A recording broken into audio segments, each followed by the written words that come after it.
নমস্কাৰ। যোৱা দুদিন ধৰি ৰাজ্যত প্ৰখৰ ৰ'দ আৰু গৰমে ৰাজ্যবাসীক দহিছে। সেয়েহে ছাত্ৰ ছাত্ৰীসকলৰ সুস্বাস্থ্যৰ কথা বিবেচনা কৰি বিদ্যালয়সমূহৰ পাঠদানৰ সময়সূচী পৰিৱৰ্তন কৰিছে শিক্ষা বিভাগে। হয়, এয়া চাওক, নিম্ন প্ৰাথমিক বিদ্যালয়সমূহত পাঠদানৰ সময়সূচী ৰাতিপুৱা ৮টাৰ পৰা 12:30লৈকে।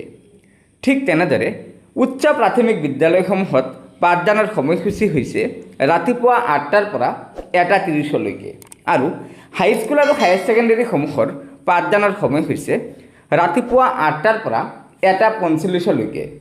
হয় ছাৰ বাইদেউসকল, এয়া হৈছে তিনিচুকীয়া জিলাৰ শিক্ষা বিভাগৰ নিৰ্দেশনা। আজিৰ পৰা তিনিচুকীয়া জিলাৰ LP স্কুলসমূহত ৰাতিপুৱা ৮টাৰ পৰা 12:30লৈকে পাঠদান চলিব। UP স্কুলসমূহত ৰাতিপুৱা ৮টাৰ পৰা 1:30লৈকে পাঠদান চলিব আৰু হাইস্কুল আৰু হায়াৰ ছেকেণ্ডেৰীসমূহত ৰাতিপুৱা ৮টাৰ পৰা 1:45লৈকে পাঠদান চলিব। হয় ছাৰ বাইদেউসকল, আৰু আশা কৰা হৈছে যে ৰাজ্যৰ অন্যান্য জিলাসমূহতো এই নিৰ্দেশনা অতি শীঘ্ৰে প্ৰকাশ পাব। গতিকে ছাৰ বাইদেউসকল, লগৰ বন্ধুবৰ্গক এই ভিডিঅ'টো শ্বেয়াৰ কৰি আজিৰ এই গুৰুত্বপূৰ্ণ খবৰটো জনাই দিব আৰু নতুনকৈ অহা ছাৰ বাইদেউসকলে অনুগ্ৰহ কৰি আমাৰ এই চেনেলটো ছাবস্ক্ৰাইব কৰি ল'ব।